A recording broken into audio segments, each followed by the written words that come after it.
ನಮಸ್ಕಾರ ವೀಕ್ಷಕರೇ, welcome to ನಮಸ್ತೆ ಇಂಡಿಯಾ ಕುಕಿಂಗ್ ಚಾನಲ್. ಇವತ್ತು ನಮ್ಮ ಚಾನಲ್ನಲ್ಲಿ ತೆಂಗಿನಕಾಯಿಯನ್ನು ಹಾಕದೆ ಮೀನು ಸಾರು ಮಾಡೋದು ಹೇಗೆ ಅನ್ನೋದನ್ನು ನೋಡೋಣ.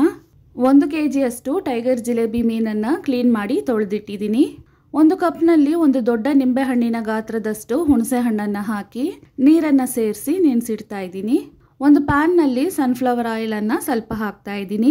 ಎಣ್ಣೆ ಬಿಸಿ ಆದಮೇಲೆ 200 ಗ್ರಾಮ್ ಅಷ್ಟು ಸಾಂಬಾರ್ ಈರುಳ್ಳಿಯ ಸಿಪ್ಪೆಯನ್ನು ತೆಗೆದು ತೊಳೆದು ಹಾಕ್ತಾ ಇದ್ದೀನಿ.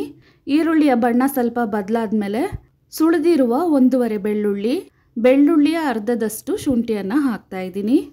ಇದನ್ನು 1 ನಿಮಿಷದವರೆಗೂ ಬಾಡಿಸಿದ್ರೆ ಸಾಕು. ಚೆನ್ನಾಗಿ ಹಣ್ಣಾಗಿರುವ 2 ದೊಡ್ಡದಾದ ನಾಟಿ ಟೊಮೆಟೊವನ್ನು ಕಟ್ ಮಾಡಿ ಹಾಕ್ತಾ ಇದ್ದೀನಿ.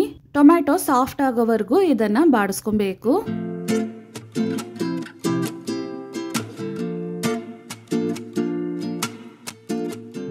ಇದರಲ್ಲೇ 1/4 ಸ್ಪೂನ್ ಅಷ್ಟು ಅರಿಶಿನದ ಪುಡಿಯನ್ನು ಹಾಕ್ತಾ ಇದ್ದೀನಿ. ಒಂದ್ಸಲ ಚೆನ್ನಾಗಿ ಮಿಕ್ಸ್ ಮಾಡಾದ್ಮೇಲೆ ಸ್ಟವ್ ಅನ್ನು ಆಫ್ ಮಾಡಿ ಆ ಬಿಸಿನಲ್ಲೇ 2 ಸ್ಪೂನ್ ಫುಲ್ ಆಗಿ ಅಚ್ಚ ಖಾರದ ಪುಡಿ ಮತ್ತು ಧನಿಯಾ ಪುಡಿಯ ಮಿಶ್ರಣವನ್ನ ಹಾಕ್ತಾ ಇದ್ದೀನಿ. ಅಂದ್ರೆ ಅಚ್ಚ ಖಾರದ ಪುಡಿ ಮತ್ತು ಧನಿಯಾ ಪುಡಿಯನ್ನ ಸರಿ ಪ್ರಮಾಣದಲ್ಲಿ ಮಿಕ್ಸ್ ಮಾಡಿ ಇಟ್ಕೊಂಡಿದ್ದೀನಿ. ಈ ಮಸಾಲೆ ತಣ್ಣಕ್ಕಾದ್ಮೇಲೆ ಒಂದು ಮಿಕ್ಸಿ ಜಾರ್ನಲ್ಲಿ ಹಾಕಿ ಪಾನನ್ನು ಜಾಲಿಸಿ ಆ ನೀರನ್ನು ಅದರಲ್ಲೇ ಸೇರಿಸಿ ನುಣ್ಣಕ್ಕೆ ರುಬ್ಕೊಬೇಕು. ಇದಾದ್ಮೇಲೆ ಒಂದು ಕಡಾಯಿನಲ್ಲಿ 2 ಸೌಟಷ್ಟು ಸನ್ಫ್ಲವರ್ ಆಯಿಲ್ ಮತ್ತು 2 ಸೌಟಷ್ಟು ಎಳ್ಳೆಣ್ಣೆಯನ್ನು ಹಾಕ್ತಾ ಇದ್ದೀನಿ. ಎಣ್ಣೆ ಬಿಸಿ ಆದ್ಮೇಲೆ 1 ಸ್ಪೂನ್ ಸಾಸಿವೆ ಚೆನ್ನಾಗಿ ಸಿಡಿದಾದ್ಮೇಲೆ ಅರ್ಧ ಸ್ಪೂನ್ ಜೀರಿಗೆ ಸ್ವಲ್ಪ ಸಿಡಿದಾದ್ಮೇಲೆ 1/4 ಸ್ಪೂನ್ ಮೆಂತ್ಯ ಕಾಳನ್ನ ಹಾಕ್ತಾ ಇದ್ದೀನಿ. ಮೆಂತ್ಯ ಕಾಳಿನ ಬಣ್ಣ ಸ್ವಲ್ಪ ಬದಲಾದ್ಮೇಲೆ ಸಣ್ಣದಾಗಿ ಕಟ್ ಮಾಡಿರುವ ಅರ್ಧ ಈರುಳ್ಳಿ, 1 ಕಡ್ಡಿ ಕರಿಬೇವಿನ ಸೊಪ್ಪನ್ನು ಹಾಕ್ತಾ ಇದ್ದೀನಿ.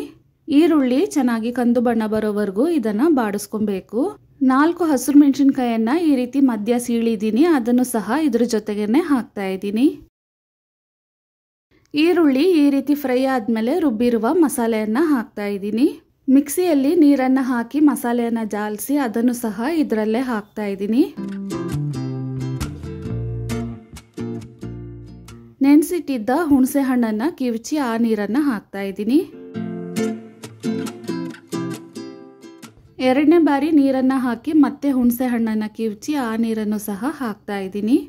ರುಚಿಗೆ ತಕ್ಕಷ್ಟು ಕಲ್ಲುಪ್ಪನ್ನ ಹಾಕ್ತಾ ಇದ್ದೀನಿ. ಈ ಸಾರನ್ನ ಇವಾಗ 5 ನಿಮಿಷದವರೆಗೂ ಚೆನ್ನಾಗಿ ಕುದಿಸ್ಬೇಕು.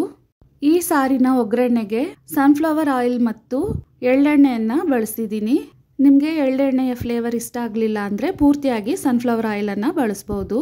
ಮಸಾಲೆ ಇವಾಗ 5 ನಿಮಿಷ ಚೆನ್ನಾಗಿ ಕುದ್ದಿದೆ. ಮೀನನ್ನು ಹಾಕ್ತಾ ಇದ್ದೀನಿ. ನಾನು ಜಿಲೇಬಿ ಮೀನನ್ನು ಬಳಸಿದ್ದೀನಿ. ನಿಮಗೆ ಯಾವ ಮೀನು ಇಷ್ಟ ಆಗುತ್ತೋ ಆ ಮೀನನ್ನು ಬಳಸ್ಬೋದು.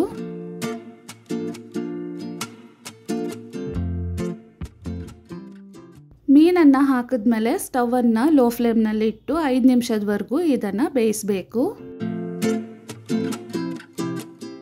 1 ಮುಷ್ಟಿಯಷ್ಟು ಕಟ್ ಮಾಡಿರುವ ಕೊತ್ತಂಬರಿ ಸೊಪ್ಪನ್ನು ಹಾಕ್ತಾ ಇದ್ದೀನಿ.